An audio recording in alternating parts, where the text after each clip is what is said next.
اللهم ارحمنا بالقرآن واجعله لنا إماما ونورا وهدى ورحمة. اللهم ذكرنا منه ما نسينا وعلمنا منه ما جهلنا وارزقنا تلاوته آناء الليل وأطراف النهار واجعله لنا حجة يا رب العالمين.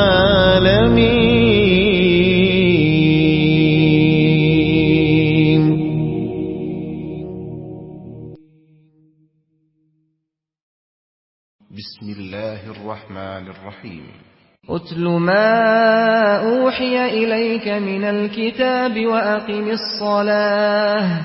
إن الصلاة تنهى عن الفحشاء والمنكر ولذكر الله أكبر والله يعلم ما تصنعون. ولا تجادلوا أهل الكتاب إلا بالتي هي أحسن إلا الذين ظلموا منهم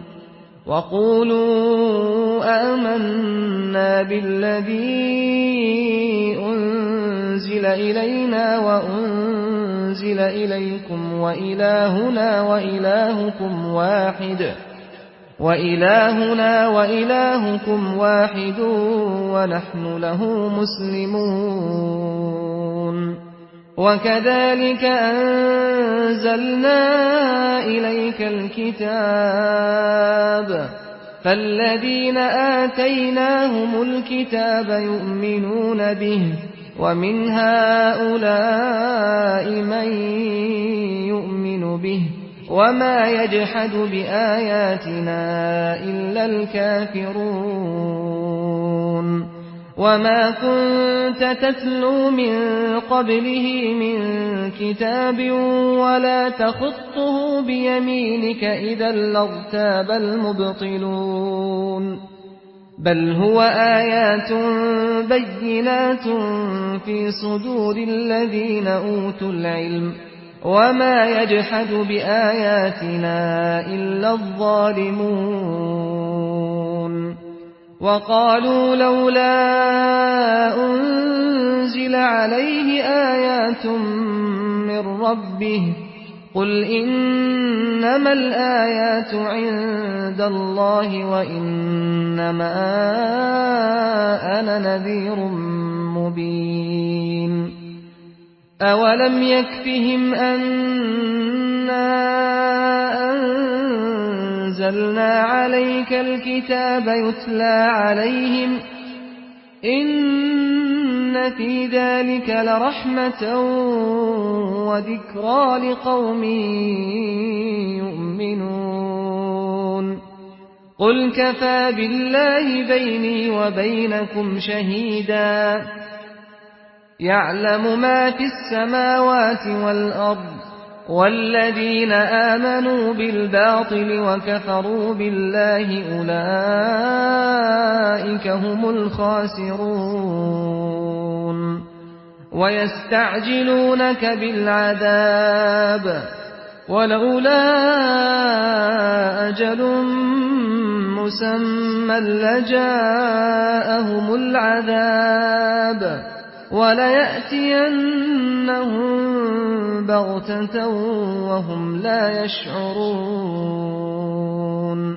يستعجلونك بالعذاب وإن جهنم لمحيطة بالكافرين. يوم يغشاهم العذاب من فوقهم ومن تحت أرجلهم ويقول ذوقوا ما كنتم تعملون يا عبادي الذين آمنوا إن أرضي واسعة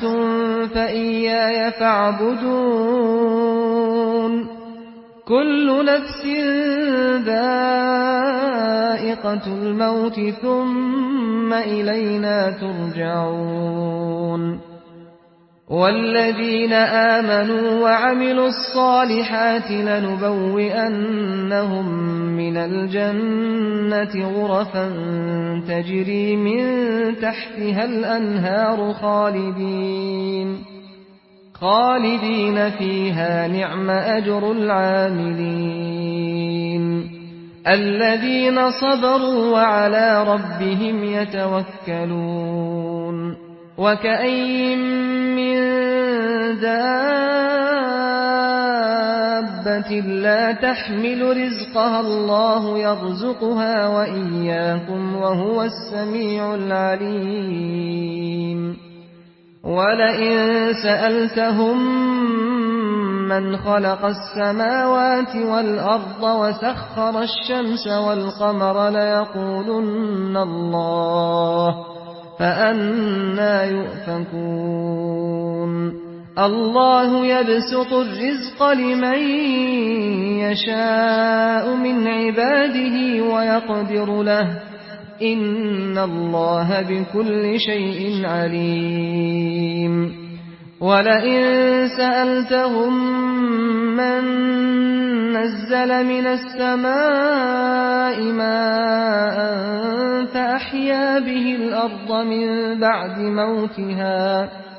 فأحيا به الأرض من بعد موتها ليقولن الله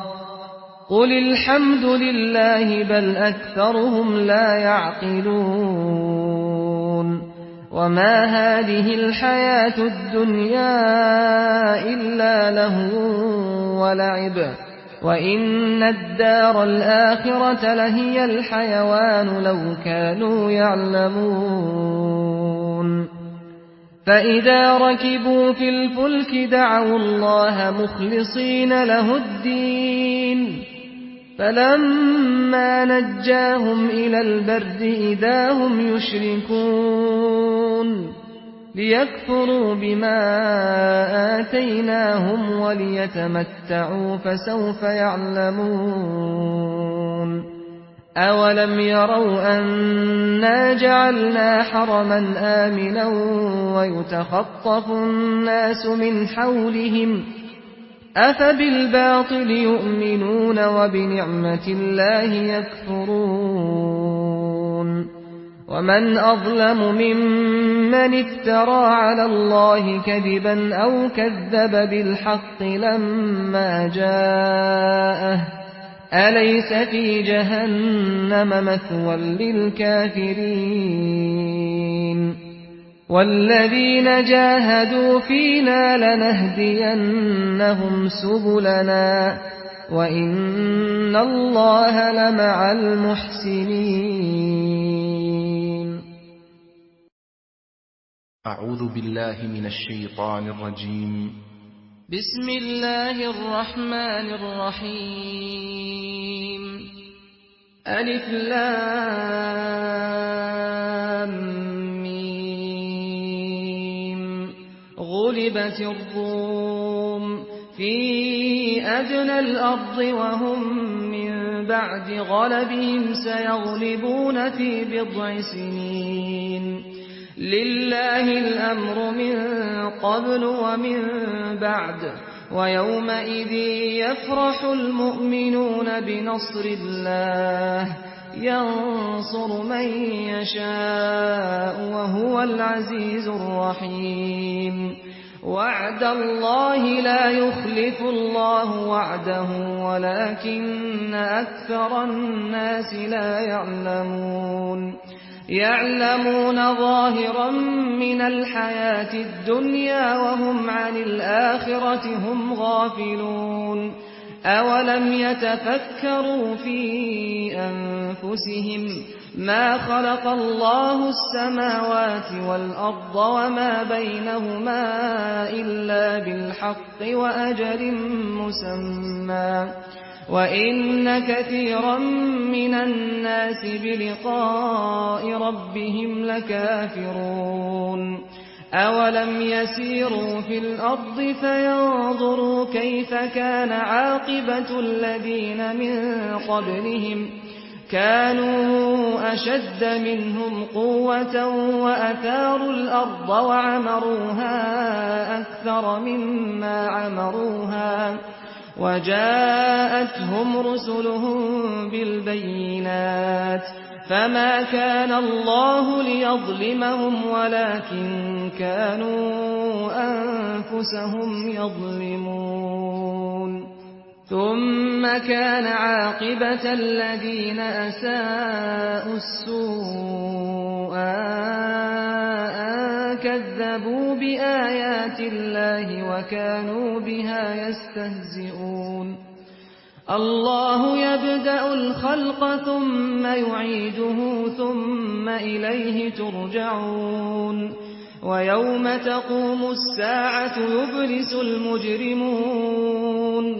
ولم يكن لهم من شركائهم شفعاء وكانوا بشركائهم كافرين ويوم تقوم الساعة يومئذ يتفرقون فأما الذين آمنوا وعملوا الصالحات فهم في روضة يحبرون وأما الذين كفروا وكذبوا بآياتنا ولقاء الآخرة فأولئك في العذاب محضرون فسبحان الله حين تمسون وحين تصبحون وله الحمد في السماوات والأرض وعشيا وحين تظهرون يخرج الحي من الميت ويخرج الميت من الحي ويحيي الأرض بعد موتها وكذلك تخرجون ومن آياته أن خلقكم من تراب ثم إذا أنتم بشر تنتشرون ومن آياته أن خلق لكم من أنفسكم أزواجا لتسكنوا إليها وجعل بينكم مودة ورحمة إن في ذلك لآيات لقوم يتفكرون ومن آياته خلق السماوات والأرض واختلاف ألسنتكم وألوانكم إن في ذلك لآيات للعالمين ومن آياته منامكم بالليل والنهار وابتغاؤكم من فضله إن في ذلك لآيات لقوم يسمعون ومن آياته يريكم البرق خوفا وطمعا وينزل من السماء ماء فيحيي به الأرض بعد موتها إن في ذلك لآيات لقوم يعقلون ومن آياته أن تقوم السماء والأرض بأمره ثم إذا دعاكم دعوة من الأرض إذا أنتم تخرجون وله ما في السماوات والأرض كل له قانتون وهو الذي يبدأ الخلق ثم يعيده وهو أهون عليه وله المثل الأعلى في السماوات والأرض وهو العزيز الحكيم ضرب لكم مثلا من أنفسكم هل لكم مما ملكت أيمانكم من شركاء فيما رزقناكم فأنتم فيه سواء تخافونهم كخيفتكم أنفسكم كذلك نفصل الآيات لقوم يعقلون بل اتبع الذين ظلموا أهواءهم بغير علم فمن يهدي من أضل الله وما لهم من ناصرين فأقم وجهك للدين حنيفا فطرة الله التي فطر الناس عليها لا تبديل لخلق الله ذلك الدين القيم ولكن أكثر الناس لا يعلمون منيبين إليه واتقوه وأقيموا الصلاة ولا تكونوا من المشركين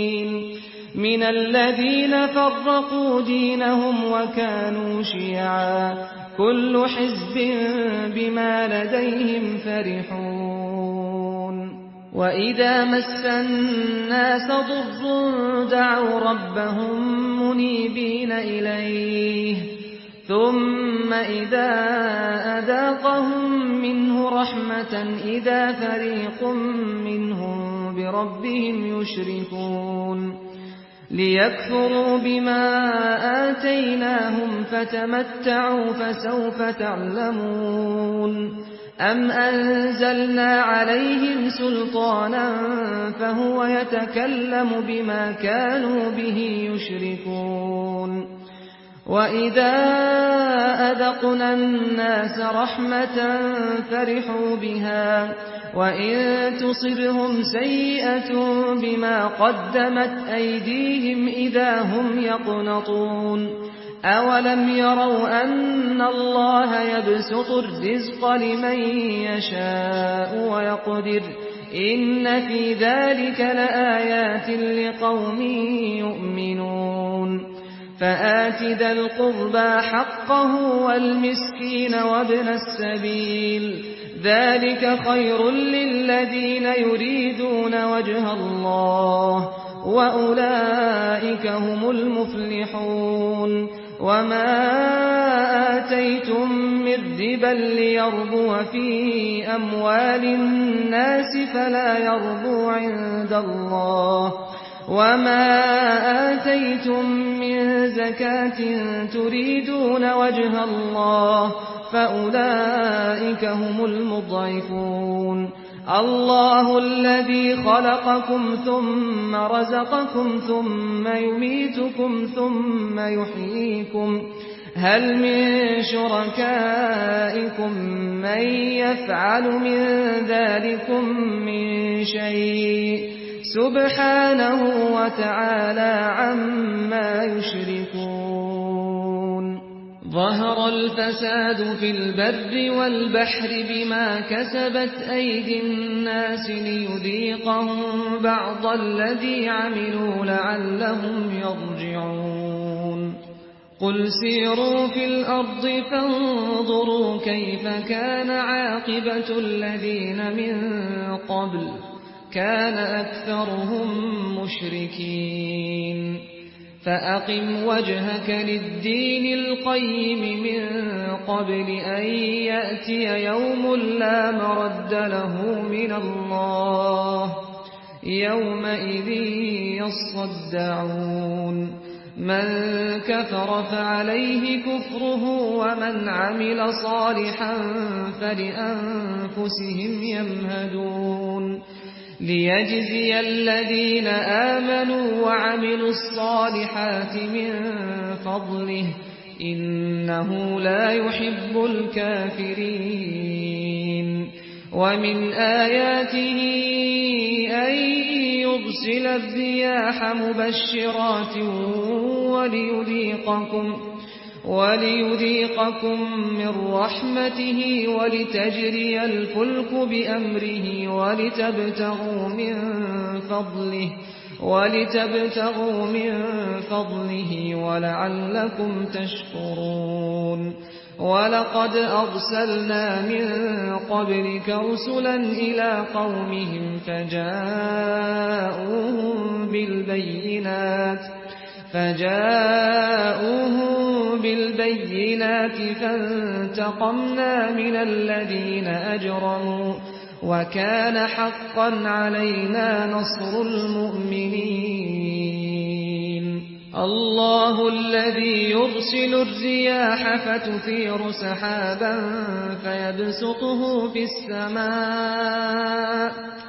فيبسطه في السماء كيف يشاء ويجعله كسفا فترى الودق يخرج من خلاله فإذا أصاب به من يشاء من عباده إذا هم يستبشرون وإن كانوا من قبل أن ينزل عليهم من قبله لمبلسين فانظر إلى آثار رحمة الله كيف يحيي الأرض بعد موتها إن ذلك لمحيي الموتى وهو على كل شيء قدير ولئن أرسلنا ريحا فرأوه مصفرا لظلوا من بعده يكفرون فإنك لا تسمع الموتى ولا تسمع الصم الدعاء إذا ولوا مدبرين وما أنت بهاد العمي عن ضلالتهم إن تسمع إلا من يؤمن بآياتنا فهم مسلمون الله الذي خلقكم من ضعف ثم جعل من بعد ضعف قوة ثم جعل من بعد قوة ضعفا وشيبة يخلق ما يشاء وهو العليم القدير ويوم تقوم الساعة يقسم المجرمون ما لبثوا غير ساعة كذلك كانوا يؤفكون وقال الذين أوتوا العلم والإيمان لقد لبثتم في كتاب الله إلى يوم البعث فهذا يوم البعث ولكنكم كنتم لا تعلمون فيومئذ لا ينفع الذين ظلموا معذرتهم ولا هم يستعتبون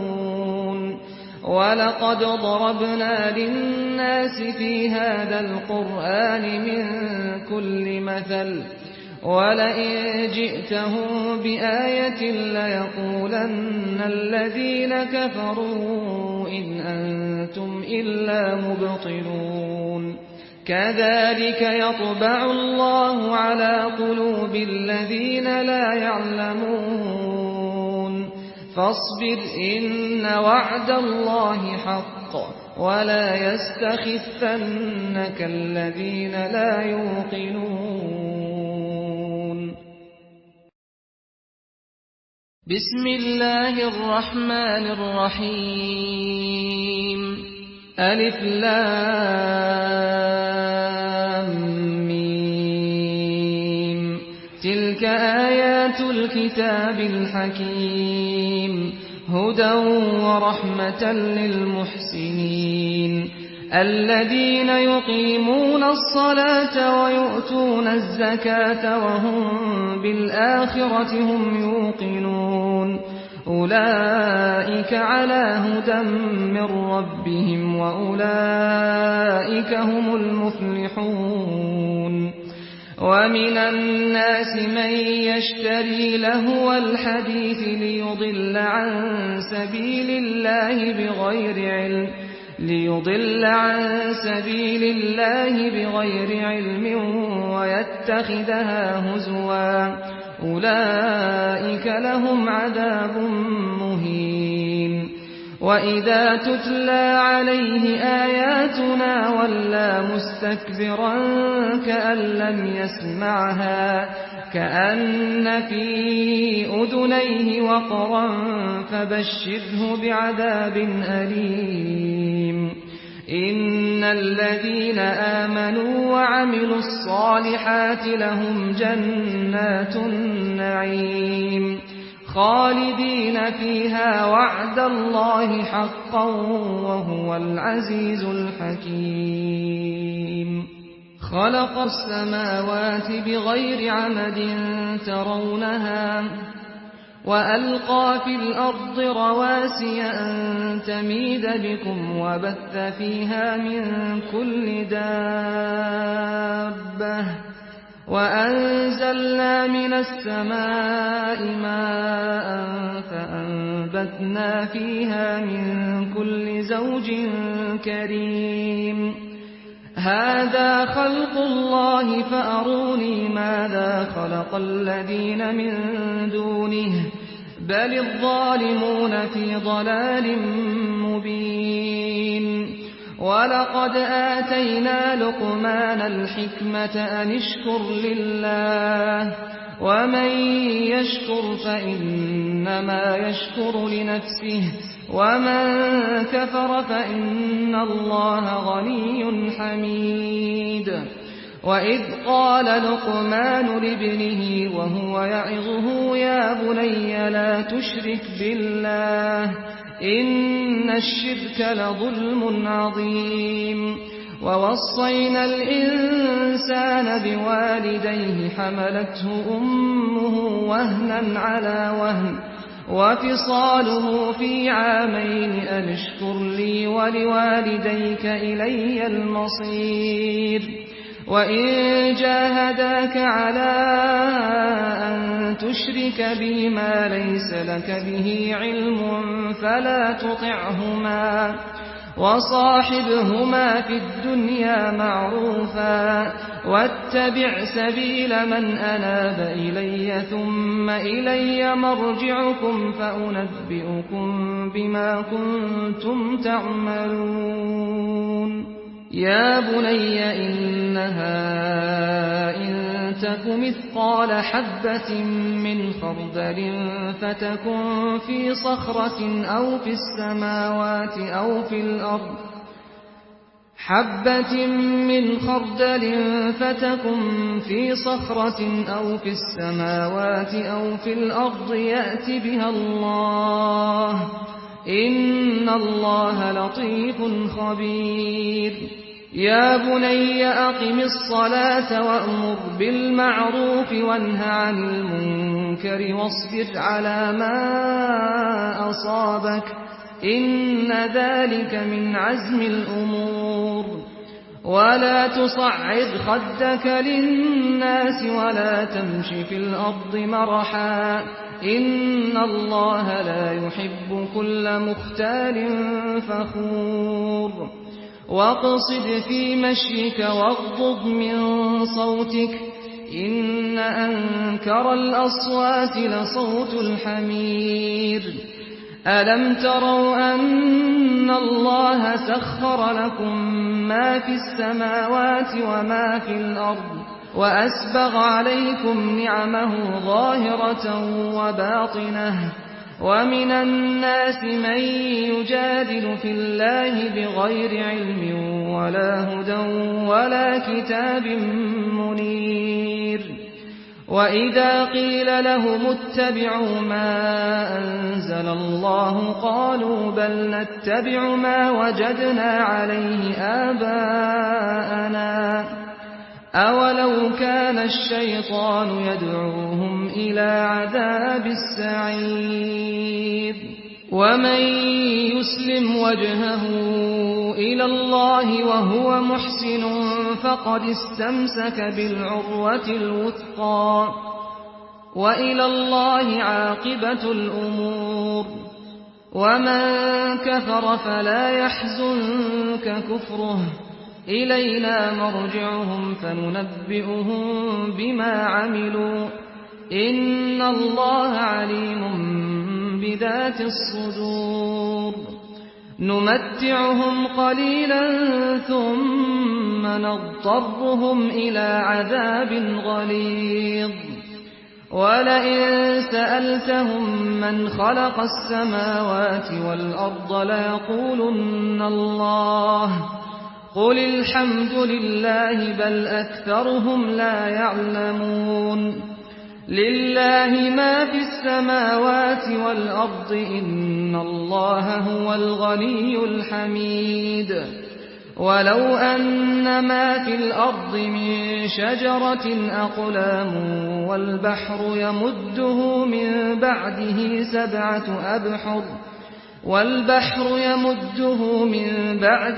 سبعة أبحر ما نفدت كلمات الله إن الله عزيز حكيم ما خلقكم ولا بعثكم إلا كنفس واحدة إن الله سميع بصير ألم تر أن الله يولج الليل في النهار ويولج النهار في الليل وسخر الشمس والقمر كل يجري إلى أجل مسمى وأن الله بما تعملون خبير ذلك بأن الله هو الحق وأن ما يدعون من دونه الباطل وأن الله هو العلي الكبير ألم تر أن الفلك تجري في البحر بنعمة الله ليريكم من آياته إن في ذلك لآيات لكل صبار شكور وإذا غشيهم موج كالظلل دعوا الله مخلصين له الدين فلما نجاهم إلى البر فمنهم مقتصد وما يجحد بآياتنا إلا كل ختار كفور يا أيها الناس اتقوا ربكم واخشوا يوما لا يجزي والد عن ولده ولا مولود هو جاز عن والده شيئا إن وعد الله حق فلا تغرنكم الحياة الدنيا ولا يغرنكم بالله الغرور إن الله عنده علم الساعة وينزل الغيث ويعلم ما في الأرحام وما تدري نفس ماذا تكسب غدا وما تدري نفس بأي أرض تموت إن الله عليم خبير بسم الله الرحمن الرحيم ألف لام ميم تنزيل الكتاب لا ريب فيه من رب العالمين أم يقولون افتراه بل هو الحق من ربك لتنذر قوما ما أتاهم من نذير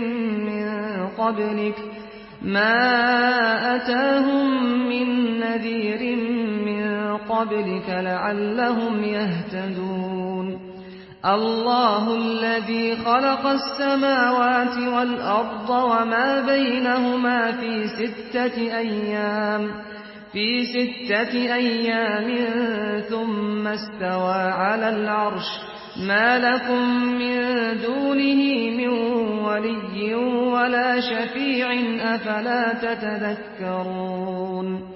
يدبر الأمر من السماء إلى الأرض ثم يعرج إليه في يوم كان مقداره 1000 سنة مما تعدون ذلك عالم الغيب والشهادة العزيز الرحيم الذي أحسن كل شيء خلقه وبدأ خلق الإنسان من طين ثم جعل نسله من سلالة من ماء مهين ثم سواه ونفخ فيه من روحه وجعل لكم السمع والأبصار والأفئدة قليلا ما تشكرون وقالوا أئذا ضللنا في الأرض أئنا لفي خلق جديد بل هم بلقاء ربهم كافرون قل يتوفاكم ملك الموت الذي وكل بكم ثم إلى ربكم ترجعون ولو ترى إذ المجرمون ناكسوا رؤوسهم عند ربهم ربنا أبصرنا وسمعنا فارجعنا نعمل صالحا إنا موقنون ولو شئنا لآتينا كل نفس هداها ولكن حق القول مني لأملأن جهنم من الجنة والناس أجمعين فذوقوا بما نسيتم لقاء يومكم هذا إنا نسيناكم وذوقوا عذاب الخلد بما كنتم تعملون إنما يؤمن بآياتنا الذين إذا ذكروا بها خروا سجدا وسبحوا بحمد ربهم وهم لا يستكبرون تتجافى جنوبهم عن المضاجع يدعون ربهم خوفا وطمعا ومما رزقناهم ينفقون فلا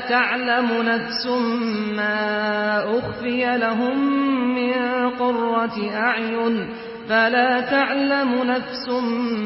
ما أخفي لهم من قرة أعين جزاء بما كانوا يعملون أفمن كان مؤمنا كمن كان فاسقا لا يستوون أما الذين آمنوا وعملوا الصالحات فلهم جنات المأوى نزلا بما كانوا يعملون وأما الذين فسقوا فمأواهم النار كلما أرادوا أن يخرجوا منها أعيدوا فيها وقيل لهم ذوقوا عذاب النار الذي كنتم به تكذبون ولنذيقنهم من العذاب الأدنى دون العذاب الأكبر لعلهم يرجعون ومن أظلم ممن ذكر بآيات ربه ثم أعرض عنها إنا من المجرمين منتقمون ولقد آتينا موسى الكتاب فلا تكن في مرية من لقائه وجعلناه هدى لبني إسرائيل وجعلنا منهم أئمة يهدون بأمرنا لما صبروا وكانوا بآياتنا يوقنون إن ربك هو يفصل بينهم يوم القيامة فيما كانوا فيه يختلفون أولم يهد لهم كم أهلكنا من قبلهم من القرون يمشون في مساكنهم إن في ذلك لآيات أفلا يسمعون أولم يروا أنا نسوق الماء إلى الأرض الجرز فنخرج به زرعا تأكل منه أنعامهم زرعا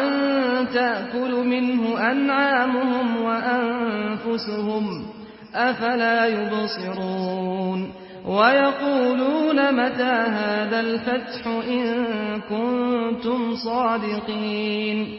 قل يوم الفتح لا ينفع الذين كفروا إيمانهم ولا هم ينظرون فأعرض عنهم وانتظر إنهم منتظرون بسم الله الرحمن الرحيم يا أيها النبي اتق الله ولا تطع الكافرين والمنافقين إن الله كان عليما حكيما واتبع ما يوحى إليك من ربك إن الله كان بما تعملون خبيرا وتوكل على الله وكفى بالله وكيلا ما جعل الله لرجل من قلبين في جوفه وما جعل أزواجكم اللائي تظاهرون منهن أمهاتكم وما جعل أدعياءكم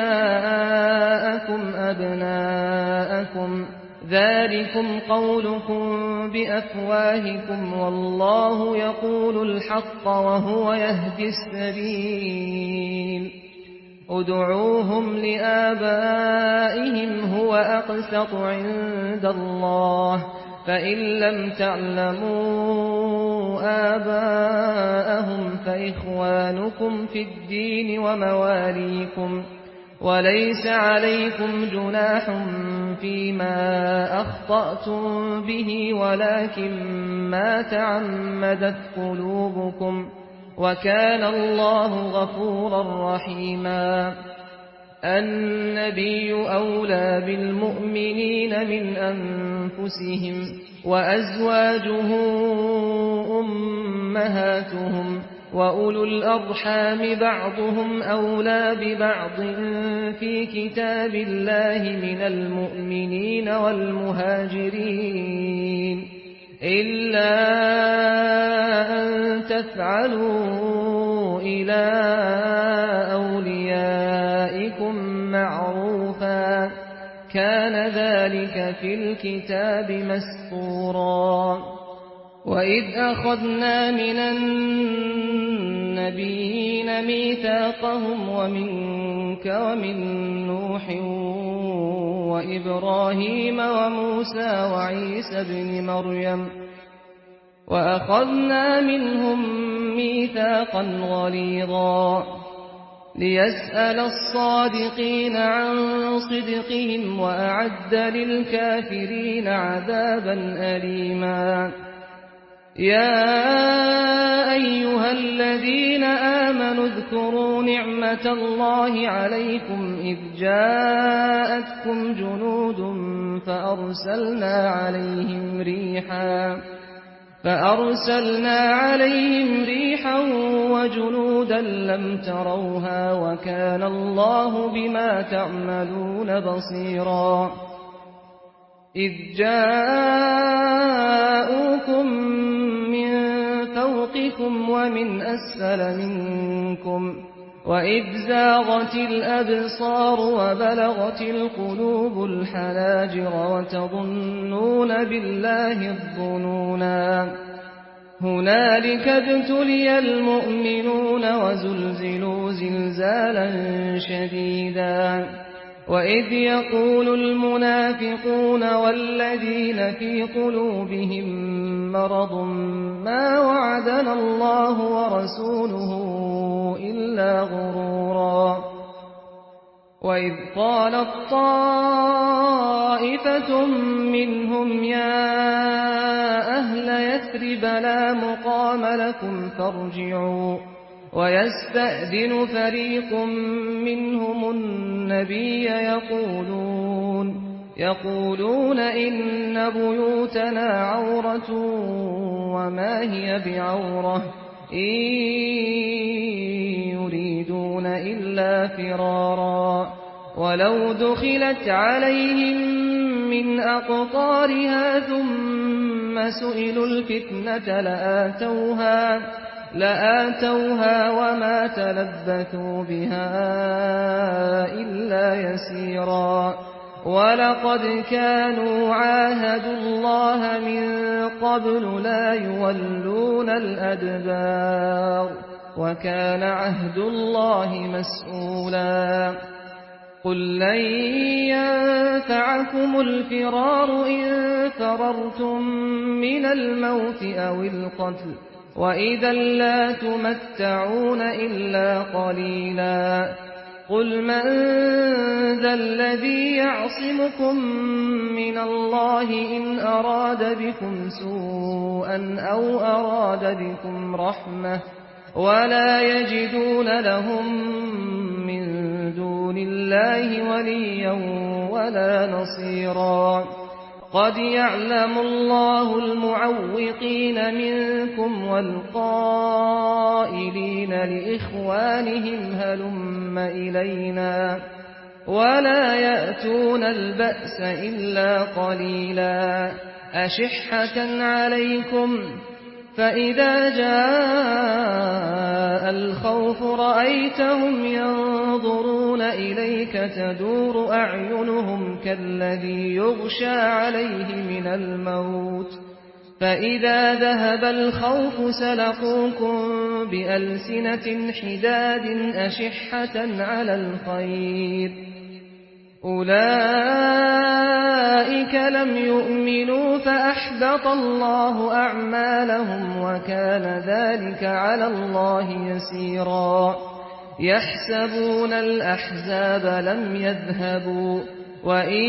يأتي الأحزاب يودوا لو أنهم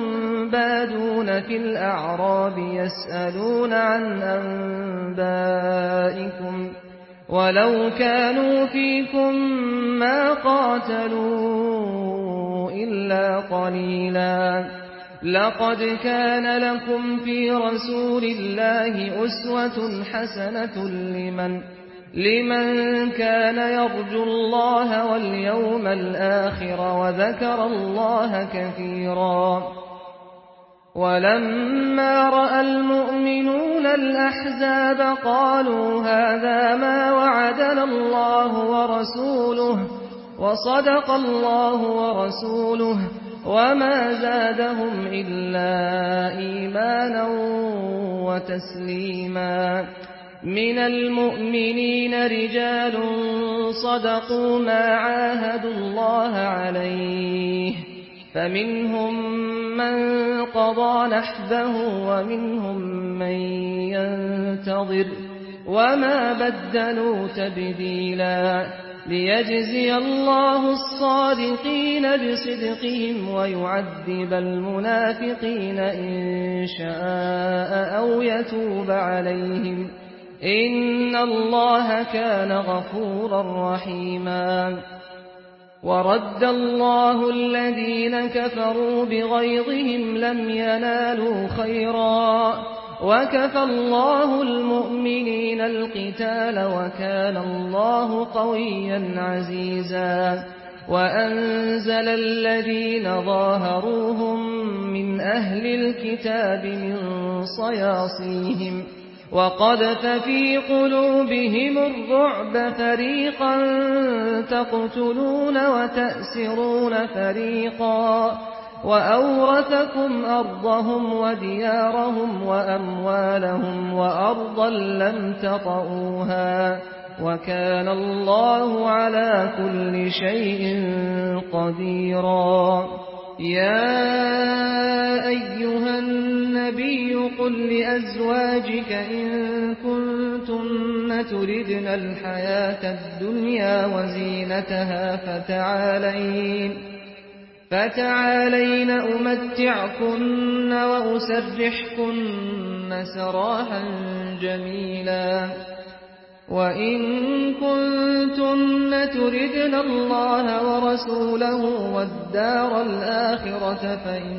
الله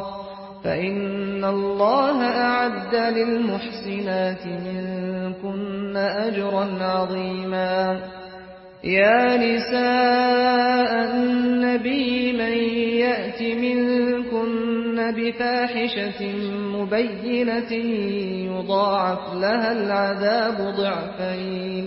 وكان ذلك على الله يسيرا. اللهم نور قلوبنا بالقرآن وزين أخلاقنا بالقرآن. اللهم وحد صفوفنا بالقرآن وانصر جيوشنا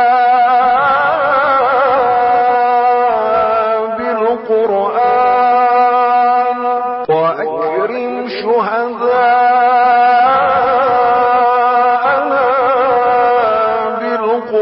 بالقرآن وأهلك أعداءنا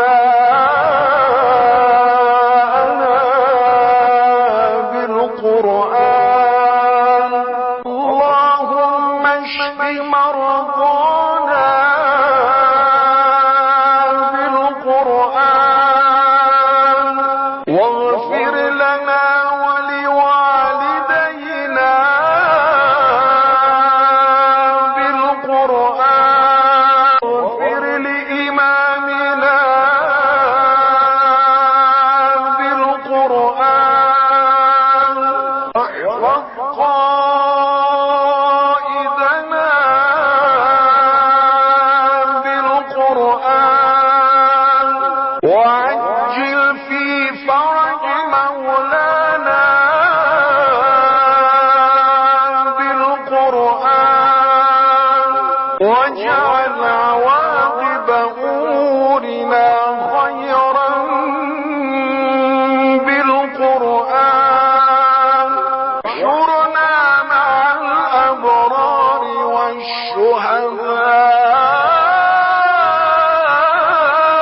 والشهداء بالقرآن. وصلى الله على سيدنا محمد وآله